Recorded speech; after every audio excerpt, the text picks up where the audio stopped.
Hello, world, and welcome to another episode of the Devs Like Us podcast show. Today, we have some hot developer news, including Google and Facebook, and how they're changing some of their news services upcoming in Australia. And we don't know, we'll see if they're coming into other countries soon. Then we'll also be discussing semiconductors. We'll also be discussing semiconductors and some changes in production within the states and how that will affect the CPU space. And then we'll discuss Spotify and their new changes to telework or work from home. And then our main topic will also be working from home. So stay tuned.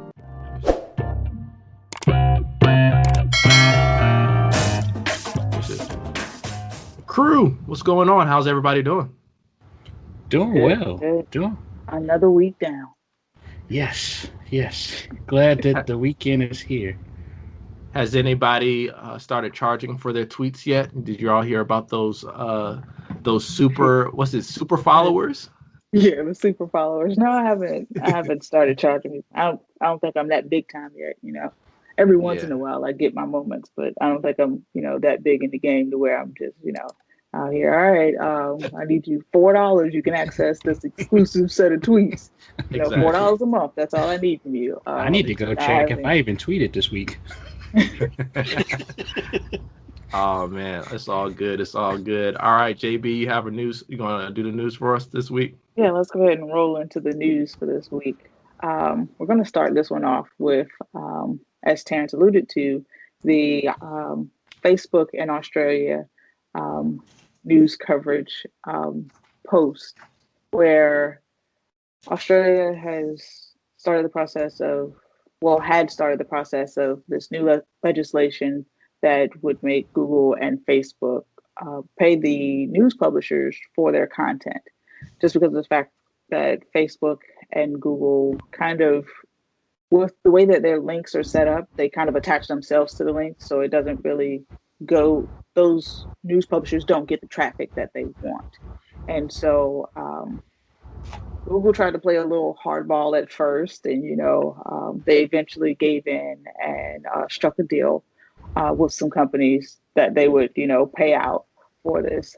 Facebook, on the other hand, they tried to play even harder ball, where they decided, let me show you what it looks like if Facebook doesn't do news. So they cut news out completely from their Facebook Australia area.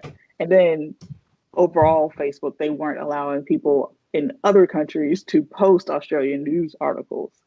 And so, yeah, it was pretty bad. And then with them doing the blanket, whatever code augmentation they did, it actually broke a few things. So Facebook had to go back and fix those things. And then eventually they came to a deal with, they pretty much made the same or similar deal to what Google did.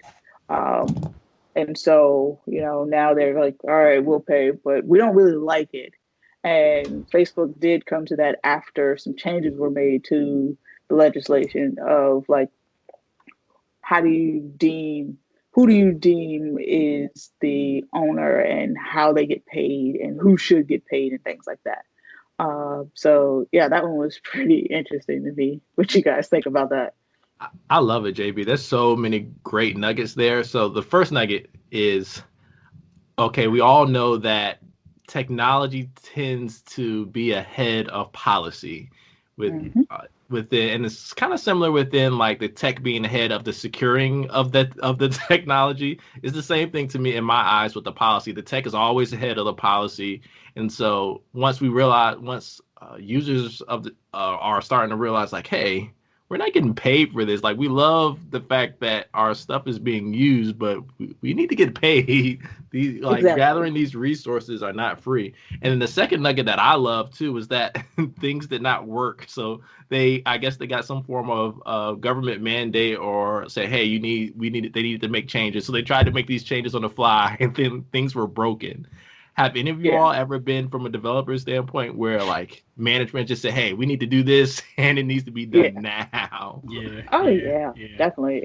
Where it's just all right, well, you want me to make this huge change in 3 days? all right, we'll do what we can. And then of course it gets out there and it's like, look, you asked for done. You didn't ask for zero bugs because, True. with trying to make things fast, you're leaving the window open for error. And so, you need that time to have people come behind you, check out those things and stuff like that. So, yeah, I thought that was pretty funny when I heard about it. I was like, oh, Facebook was really dramatic and now they've broken a few things. And, of course, like people were complaining about the fact that where's my news and, Mhm. stuff like that. So, yeah. I think that's interesting though. For a company like Facebook, I would imagine they would have a big enough team that they could do stuff like that on the fly. Because I know I've heard of plenty of other companies who, you know, like companies that do like frequent pushes, to code, like code changes like daily. And when it's funny because I went to a meetup and I heard somebody say, "Oh yeah, we push code like before lunch and after lunch," and like for somebody who I came from at the time, I came from a background where we push stuff like every week or every 2 weeks or something like that, and it was just like, you Dang, could what's sleep at that? night. You could sleep at the end of the day after you push that, Right. and everything was good. So it's kind of interesting to see that as big as they are, that they did that, and I guess it just shows that everybody isn't perfect. True. Yep, and then too, like I mean, they're a large company, but they also have a lot of different services that they're pushing out True, too. So true. that's Definitely. definitely something to think about.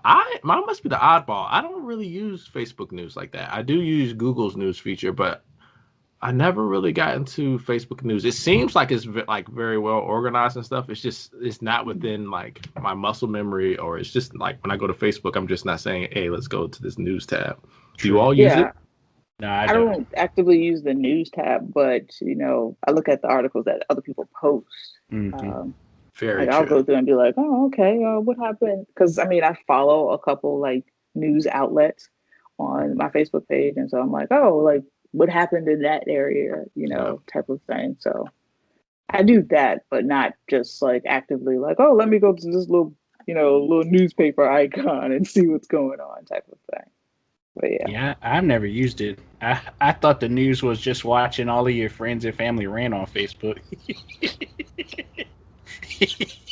Yeah, Of it's but course. I'm like, I know, right? But yeah, I'm like you, JB. I like if one of my friends posts something or repost something, that's how I'm getting news from Facebook. But I never really Mm, directly go to that news tab. So interesting. yeah. Any other final thoughts on that, JB, Clarence? Um, No, yeah, that's I'm. all I got for that one.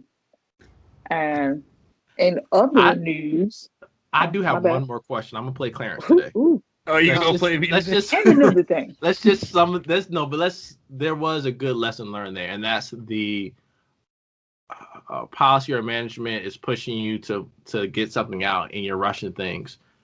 How do you all speak up to your management and say, hey, we don't have enough time to do our practices, or is it, I mean, do you burn the midnight oil, or do you tell them like, hey, we don't have enough time to go through our normal procedures to ensure that this code is of quality and these changes are of high quality?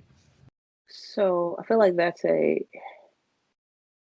it can go either way. And the reason I say that is because when it comes to a company that's as big as Facebook, you probably got to burn that midnight oil. It's like, I don't care how you do it, get it done. Yeah. And, but when it comes to other companies, it's like, hey, and it also, I know that wasn't a complete thought, but it also comes to what kind of customers do you have? Because some customers aren't willing to budge. And they're like, hey, look, we gave you a deadline, that's it. And we want it by then. Like you agreed to this, so we want it. Whereas others be like, well, I want the best product too. So, let's kind of meet in the middle, see how we can, push this out, but not too far type of thing. So yeah. Yeah, I feel like I mean when the funding pushes that pushes that button, depending on how big that bag is, you just gotta suck it up and just spend the night there, I believe. But I do think it, like as JB mentioned, it's all depending on your customers and depending on the product that you're working on. I think if it is mission critical, I mean, just the fact that pushing news changes is mission critical when there's so many other news outlets. I mean, I don't think to me that wouldn't be a burn the midnight oil type of thing. But then again, it just depends on your leadership and like I said, the importance of how what's on the line here and what are you willing to give. All right. So in summary, JB and Clarence are saying that Mama said there'll always be days like this. She did. She definitely told me. Just I am. And we're just gonna have to suck it up. Yeah, but I think you definitely have to know the situation, and it shouldn't be anything. I guess the big thing is making sure like that's not a reoccurring thing to where you're always getting definitely pushed down. These that could end up in burnout. Yeah, for sure. I mean, and it may also just require you to have that conversation on the back end. Like, right. After we did this, you see the kind of, cause and effect this situation had. And so if it was all good, they're gonna be like, well, what do you mean? But, if it has a couple glitches, it's like, look, we can kind of avoid these, quote unquote embarrassments if you just give us the time to go through our complete development cycle and having people review and test properly and all those things. So, yeah. Yeah, I would imagine, and I don't want to drag this on any longer. Clarence, Clarence, I'm playing you, so you don't have to play yourself. No, I just.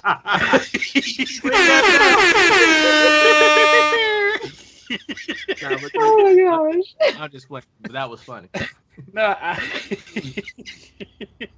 ouch. But no, all I was gonna say is that as JB mentioned, or I don't even think I remember what she said. You just made me lose my thought. But no, when you think of kind of like the nature of the beast, I would just imagine that, these type of scenarios will be built in, like for a new company. Yeah, I can imagine like you've done that before where, you have to make those emergency changes, but basically sacrifice something so that you get that done. But, for a bigger company and, for more seasoned developers, I just imagine that has to be padded into, some kind of understanding. Great point, Clarence. That was needed to be said. It needed to be said. Yes. That was a funny joke. All right, go ahead, JB. Sir, you don't get to pat yourself on the back for your own joke. I just do that? How this works. You did. That was a funny joke. That joke. Right. Yes. All right, go ahead, JB. In other news, President Biden to press for $37 billion to boost chip manufacturing amid the shortfall. This one is, I'm excited for this one just because of the fact that, due to this pandemic, there has been a major chip shortage because production companies have just had to shut down due to the fact of, the uncertainty of the coronavirus and things like that. And so, and once they did come back to work, it was, limited staffing because of the fact that, you have to take all these precautions for spacing and all that. And now this is hitting, bitty different markets here in the US. So like your cell phones, laptops, cars, all these different things, this is becoming a problem. And so I'm really excited about this one just because of the fact that, one of their main points is how can we, one, possibly diversify our chip production, our chip buying, because of the fact that of the entire market of chip sales, the US buys 47% of that, but we only make 12% of that. And so, and most of ours come from China. So it's like, all right, how can we diversify that so that we're not, solely dependent on China for most of what we get? And how can we boost it here to do the proper research and development to produce more here in the States, so that it's kind of a we're going back to the FUBU age of for us by us, for the US by the US type of setup. And so so yeah, that is, I like it. I'm really excited for that, just because number one, it also produces a lot more jobs here in the US for our workers and things. Thoughts? I mean, when I first... Oh, go ahead, Clarence. Go ahead. I didn't. That was JB's fault for not facilitating. You guys were so excited. I loved it. Right. No, go ahead, Clarence. You Clarence. go first. You go first. No, Clarence. Yeah, I'll go first, and then you clean up since you're the EE. All right. You're the electrical engineer, the computer engineer, the computer scientist. All right, but no, I mean, it's all good. I think as far as we all know, we're still going through side effects of the previous year, and so we're kind of, there's really no catching up. We're just trying to I guess get in a stable place for that. So I'm fine with the hardware I have, but I'm pretty sure maybe this will I don't know if it'll lower prices or raise prices in the future, but I mean, it sounds like a good thing. And to our EE, Clarence. Well, well, I guess my first thoughts is kind of hearing the numbers of what is outsourced. When I first read it, I thought like, hey, how come we can't have universities that are big in engineering, have students use this as research to build chips, and then it is made here. Maybe they test everything out on campus, and then before you know it, it's kind of like a mass production kind of thing. And then secondly, it did kind of remind me that everything is run by a computer, so we do kind of need these things. I know a few of the points when they were talking about the automakers, and this was just kind of a rant, is that we're in a pandemic, people aren't buying cars, so take those chips out and use them for something else.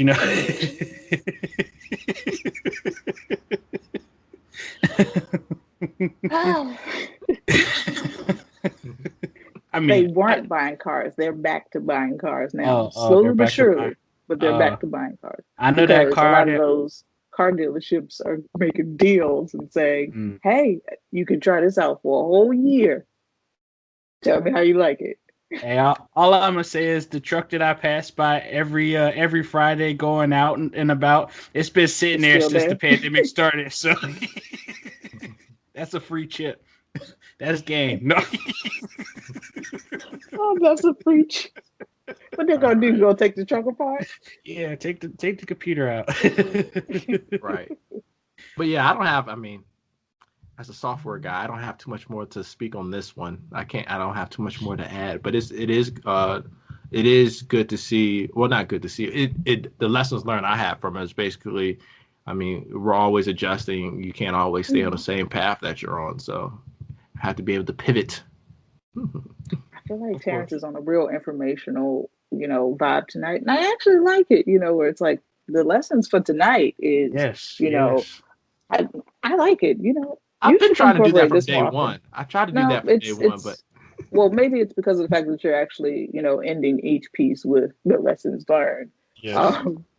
No need to apologize. I actually like it. I'm not being funny this time. But yeah,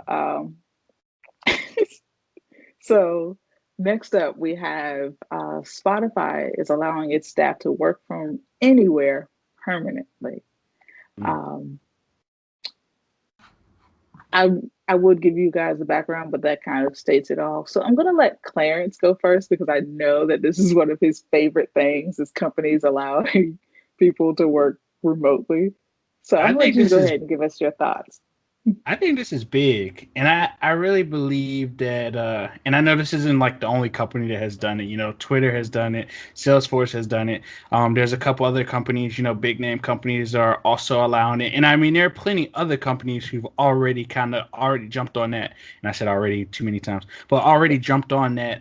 You know, remote life, train, and you know, just kind of getting rid of some of the overhead, you know, of buildings and all of the maintenance and such that comes with that. And so, you know, why not give your employees a chance to, you know, work within their own comfort, you know, supply their own, or at least pick their own setup so that they feel, you know, as they feel as comfortable as they can to be to be super productive in their own role. So, I mean, I think it's nice, and I think that we're going to start to see even more companies kind of go the same route because, you know, again, you know, we've talked about it in the last news article how COVID has kind of changed things, and you know, I mean, this isn't really related because, you know, when you think about building chips, you think about warehouses and manufacturing. You know, those need people, those need bodies. But you know, for all of us that are, you know, working at a desk and just, you know, sitting behind a screen, you know, we don't necessarily need to be in the office. True, true. T-Man, thoughts?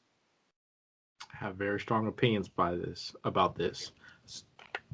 So Is this going to go ahead and segue into our topic for Facebook. today? Yes, we're already in the topic.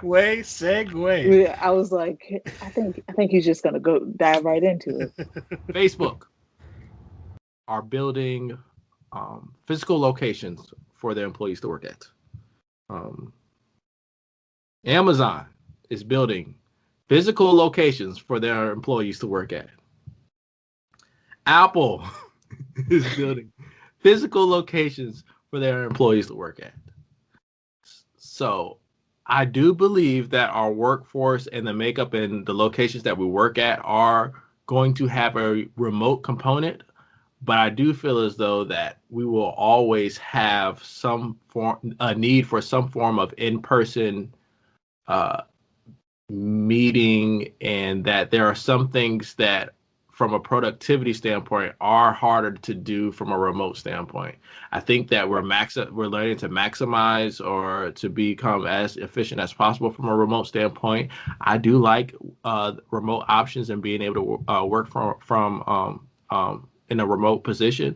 But I do think like every once in a while you kind of need to meet up in person, and there are like a lot of things that you miss out on when you're not able to meet in person. But I do think the option is great for certain positions. But I do have some concerns. I won't pour them all out here, but I'll give a tidbit. One of them is working up in the company. I do believe it might be a little bit harder to move up in a company if you're not able to meet the people in the lunchrooms or see the people by the water coolers and strike up a conversation and not impromptu meetings, but just impromptu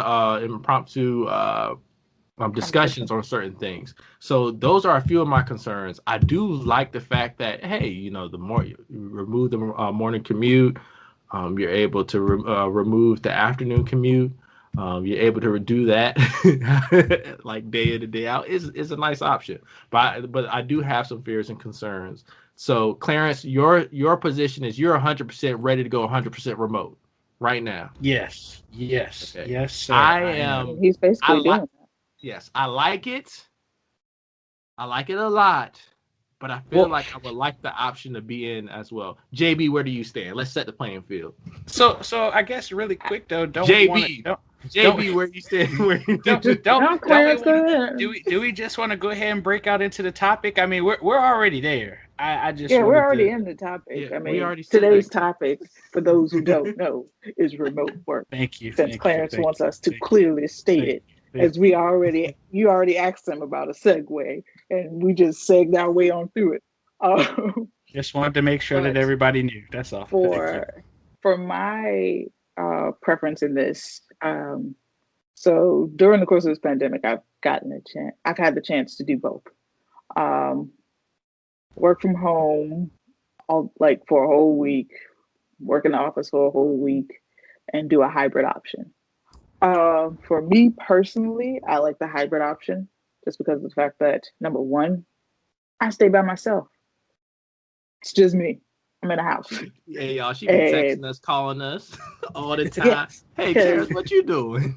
there's very limited engagement that happens when you live in a house by yourself and you're working from home all the time. And so I do like the fact of being able to work from home because of the fact that there's less distractions when it comes to, a few episodes I said, people coming to the desk, asking questions, having those conversations. Some of those conversations are needed. Some of them is like, you just took me from something really good and I lost my place. So now I might as well have this conversation with you, type of thing. Um, and so, yeah, it frees me up from that type of thing. So I can really focus on what I'm doing. But I also like the office aspect because of the fact that, like Terrence said, some things just work a little better. Well, for me especially, where it's like, especially when you're like throwing out ideas and things, I like to feed off people. Let's actually get up to the whiteboard and have these, let's draw it out type thing, sessions and stuff like that. So for me, I like, that balance. And I feel like it builds that camaraderie, as Terrence was alluding to earlier, where it's like, you know, there are certain things that you won't find out about a person if you only know them remotely. Because if you only know them remotely, you're most people are only actively engaging because it's like, oh, we have a meeting. All right, well, let's get off this meeting. That's it. I'm going to do whatever I want to do. Whereas when you're in the office, you get to see them, like Terrence said, at the water cooler, at the coffee maker, while you're going through the hallways and things like that. So you can be like, hey, didn't you talk about, such and such project or such and such that you were having problems with? Maybe I can help you with it. You guys have that conversation, then that conversation leads to, something outside of work and you build that friendship because when you build those friendships that it builds a bond that helps boost the morale within the workplace. So that's basically how I feel about it. I know that was very long and drawn out, but I wanted to make sure my point was solid. That was a great point, JB. Let's make this interesting. Okay.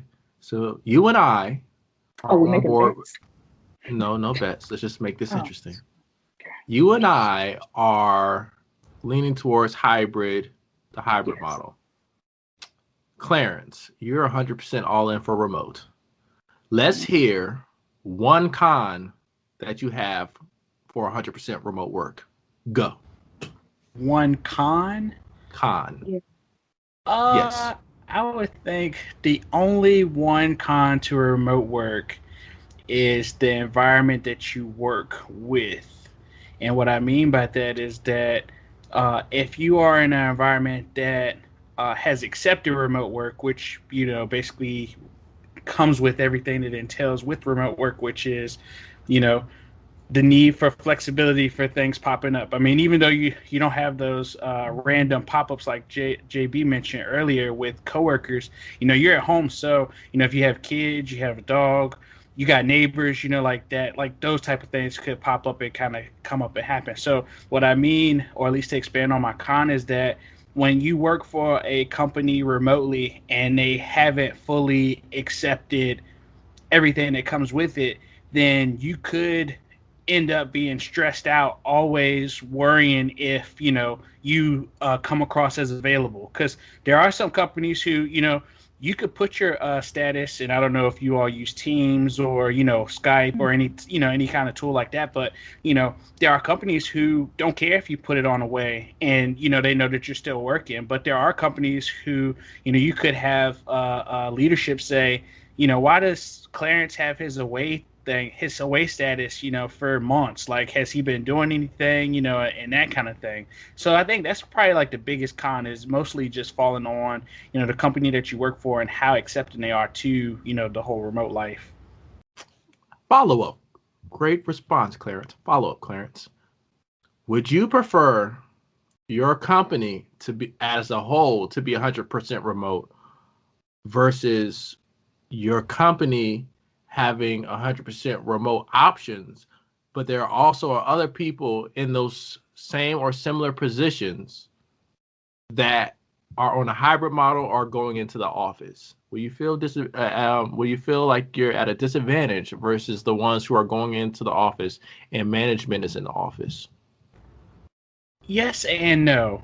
And I think it can work both ways. So again, this might step on what I just mentioned. It depends on the environment that you're in. But if there are tools or there are ways of understanding what everybody is doing, I think you can still shine just as bright being at home that you can in the office. Sure, you missed that random, water cooler talk with, the guy in a different department, guy or girl in a different department, and you don't get that kind of interaction. But I think that, like, if you're pushing to, if say for instance your company has, like, one big repo and you're able to read but maybe not make changes to what everybody else is doing, you still have a chance to see what is going on and be able to offer your expertise, because at the end of the day you still have a role and you still have responsibilities. So with that, it's not like you're totally isolated and totally shut down, because people still have some type of access to you. Okay. Well, So, well said, Clarence. JB, cons? On 100%. Yes. Um, Or any model that includes remote work. But I do want you I would like you to speak on the 100% remote work positions as well. So, one con, your work is always at home. Like, when you go into the office, granted, some people, they have projects where it's like they do have to come home and do some things, but it's not always in the house. And but with 100%, it's always there. So like if you're frustrated about something, guess what? Your family sees that frustration. And sometimes people can inadvertently take those frustrations out. And so, and it may not be like in some super horrible bad way, but just in like, oh, your tone is horrible right now type of thing. And it's like, yeah, just, trying to get this, whatever it is figured out or whatever. So I see that as being a bad thing, a potential bad thing, not a always bad thing. Um, Getting out of the house more often, just because of the fact that um, it shows a lot right now in the pandemic, just because of the fact that everybody's working from home, and you just it's like, I don't know if I want to go out because I don't know if I'm going to expose myself or what have you. And so with that, a lot of people are just kind of stuck in the office at their house or their kitchen table or wherever their setup is, and that's where they're working from all day long. Um, Unless they're like Clarence, where he gets out for a morning walk and a lunch walk and an afternoon walk. Um, just Yeah. Trying to walk off these pounds. I definitely think remote from home or like remote work without the pandemic is actually a nicer option is a nicer option from sure. You can go to coffee spots, libraries, random other places, park benches, and then work from wherever. You also have to think about trying to work from the park. It's great. Internet access. You have to, figure out how you're going to do that. You can use your phone as your hotspot. Oh no, you're balling. You got the service, the mobile service, where it's just you're good. You're good. So you have to figure out all those things. I don't know. $30 a month, $40 a month. Yeah. But sometimes those things, have spotty coverage and stuff like that. So you have to think about all those things. And even if you're going to the library, guess what? You're still stuck inside. So me saying stuck inside isn't just limiting you to your home, but it's just the lack of light, essentially. Because your office lets you work your office is outside at work. See, I knew you were coming with that.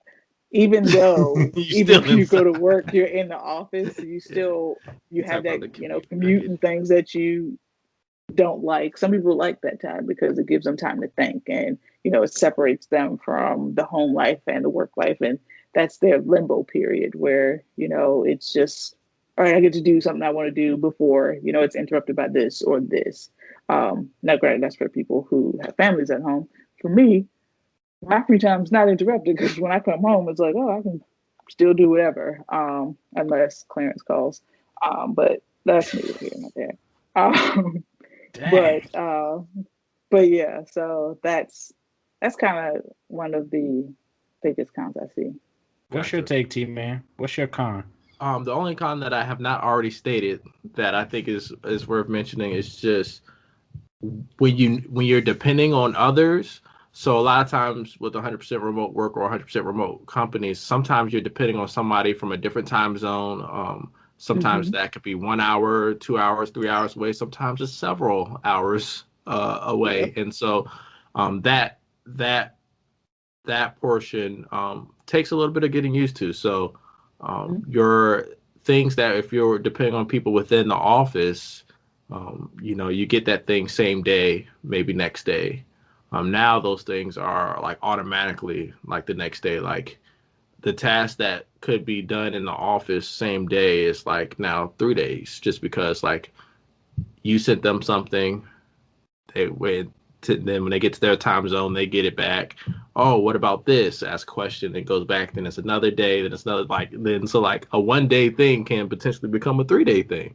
Yeah. So and it's all just a different mindset. So you just have to take that into account. But I'm very I love hearing how different companies and management and different developers are taking on the challenge of being able to work remote, because like within the open source community this has already been done. Like Hmm. most open source big open source projects have a global presence where that's how they work and operate. So I think I would potentially consider it, but I wouldn't go into like 100% work role, me personally, and saying like, oh, this is just going to be great. But I think it just would take me some getting used to, for sure. Yeah. I've worked in the hybrid model, and I do like the hybrid model, and I love the days where I'm like working from home because I don't always get pulled in as much as I would in the office. So that is like working from home is like the days where I can get stuff done without being as distracted. Like, oh, we know where Terrence sits. Let's go. Let's just go. Right, Right. right, right. Right. So that is a And thing. also just the fact that, you kind of almost got there where you're like, we know where Terrence sits, so let's go. Where it's like there are certain tasks that come up where your management is like, you know what, let's go to Jasmine and, give it to her. Well, if I'm not in the office, a lot of times those tasks get sent to someone else. Right. And it's one of those tasks where it's not like in your main field of view of what you're doing on a day to day.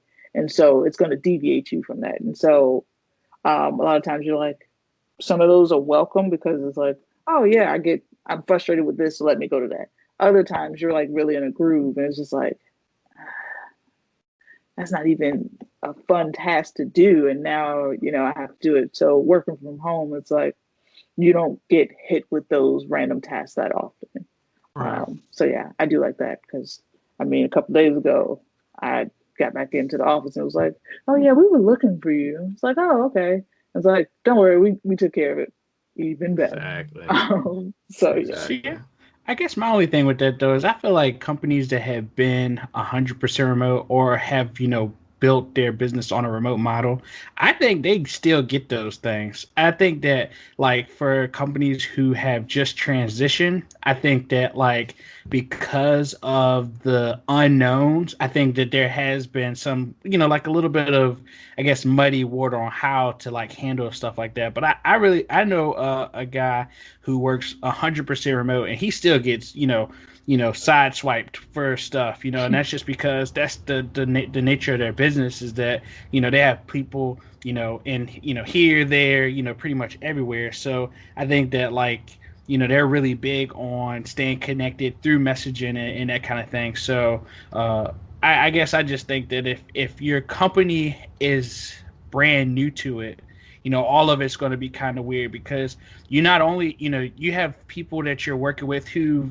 never ever worked remote, so they don't know like I guess the rule. I wouldn't even say rules and regulations, but like they're trying to understand how it all works, for them because they are used to that office lifestyle where it's like if you do need to ask a question, like you would get up. And I mean, that's a pro, I guess, when you're in the office, because if you needed just to walk away, I know I've had people walk to me and they're like, never mind. Like I figured it out on my walk here, And I mean, I guess if I was, being remote, they could have messaged me in that same time frame that would have taken them to understand what they needed before they got to me. Now they've like, instantly like asked me. So it's like they didn't even get that chance anymore.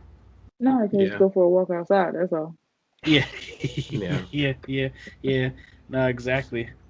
So yeah, and then like you said, Clarence, and there's a whole bunch of creative ways. I think one good instance, Kelsey Hightower, the big Kubernetes guru from Google, he posted a tweet where he said, how many virtual events could be replaced with just a curated YouTube video playlist, right? So having that out there, right. So where depending on regardless of what time zone you're on, you're all up is what they call VODs or video on demand. It's just there ready for your company to consume. And it could be one of those things where, if before a meeting, if we are having people from different time zones in a meeting, we want to make sure everyone's prepared. Hey, go through this video playlist, then we're going to meet to discuss. So there's no prepping in the meeting. You're all ready to meet while you're there. So I think, like you said, Clarence, I think those who have been 100% remote definitely probably have a lot of those kinks ironed out to where, you're not the negatives that we're speaking on probably maybe are not as big of a deal as we're making it for sure. So we are running a little low on time. So we'd hit the cons really hard. Everyone want to state kind of what their pros are for remote work. I'll start with you, JB, since we know Clarence will go crazy with the pros for 100% remote. Where do I start? My scroll just starts falling. Right. So the pros that I put was you don't have to go through the rat race of any commuting, because granted there are people whose commute like me is 15 minutes, and there's other people whose commute is like an hour plus. No one told you to live that far from your job. You pick your job based on where you live, or vice versa. Right. Because that's exactly what I did. You get less work interruptions. You get less work interruptions. Now, granted, I did the opposite of that when it came to a con, was that you get more home interruptions when you're working from home. And on the company side of things, they could possibly save money on their space. Even though Terrence talked about, Facebook and Amazon buying spaces for their people, companies can buy spaces, but they can also figure out ways to use them differently than being complete and total office space with a bunch of desks and a bunch of computers sitting there. And so if it's possible for companies to save money, the way businesses work, they like to save money where they can. And so, with a lot of these companies that are, jumping on the bandwagon of, let's go full remote, I can see this as being a way for them to be like, hey, that huge space that we had, let's go ahead and knock that down to like, a third of what it was, because we have all these people that are going to work from home. So, yeah. Great point, JB. Clarence? So I guess the first one that I have for sure is that, I think working remote opens up so many new opportunities that it allows people to work for companies that they've always dreamed of without having to make that sacrifice of moving to, a said area. I know a while back it's always been like that talk about how, the West Coast is so expensive to live, and, people aren't getting paid wages that, can afford it. And, you think about like how much that saves people if they could stay, local, and also still be able to provide, economic benefits to their own, hometown, versus always having to shift to move somewhere and, kind of boost that subset. Another thing is that, the flexibility. I think that like, you don't have to, when you work remote, you don't have to account for that time. Like if you have appointments, and stuff like that, like you're rushing from appointment to work and stuff like that, you can kind of build that into your day-to-day schedule. when things pop up at home, it's less of a hassle when you're already there. You can kind of go ahead and take care of it versus like having that stress of, you're at work, something happens with your family, and now you have to, jet home, and hopefully you could get there in time enough, depending on, how serious the matter is. And I guess like overall, I think like I know personally I have grown a huge interest in desk tours and watching a ton of software developers who do work remote full time, and just kind of seeing like that lifestyle of the office is cool. Don't get me wrong, I've done it for 8-10 years now, and I loved it, and I'm a huge social butterfly, but at the same time it's just like I do think that, like, I remember when I bought my home, it was times where I was just like, man, I just sleep and eat there. Like, I don't really get a chance to enjoy it. And so now I think you actually get a chance to invest in your own and just kind of like, again, build that environment that makes you productive and makes you be able to complete your job, without even having to leave the home. So, and, they keep saying that emissions are bad. So, hey, save our ecosystem. Yeah, save the planet. Stay at home. And I mean, did you really pull that one? Save the planet. Stay at home. Yeah, save the planet. I mean, there's gonna go drive to go fishing. Yeah, probably. But I mean, there's tons of pros, and I could go all day, and I know we didn't list all the cons and such, but I do think overall I do believe that we are, as we grow in technology and as we keep going off into the future, that I believe that we've already we've needed to be remote before now, and this was definitely that push. As JB mentioned, companies are spending a lot of money on different things when it comes to buildings, and there are a lot of companies that are leasing buildings too. So if this is a way to save them money, I don't see why what is the need for the lavish office life anymore. I'm sold, Clarence. All right, let's do it. Remote work. I'm sold. No, I'm not really sold. Yeah, no, but those are all great points. So for me, I think you all really stated all the pros I had. I love the flexibility, the new opportunities to be able to work in location, and sometimes, especially if you have a spouse, they might be bound to that location, and you might want a job that's in California or in Texas or somewhere even across that's their headquarters is overseas. But hey, if they have remote work, you can be a part of that company, and so that gets you thinking. So opening up doors, I'm always for that. So I do like that about it, and the fact that you get your home office set up and you can kind of train your mind to say, hey, this is work.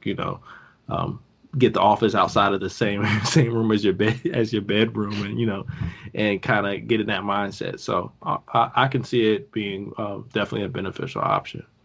So we are running low on time.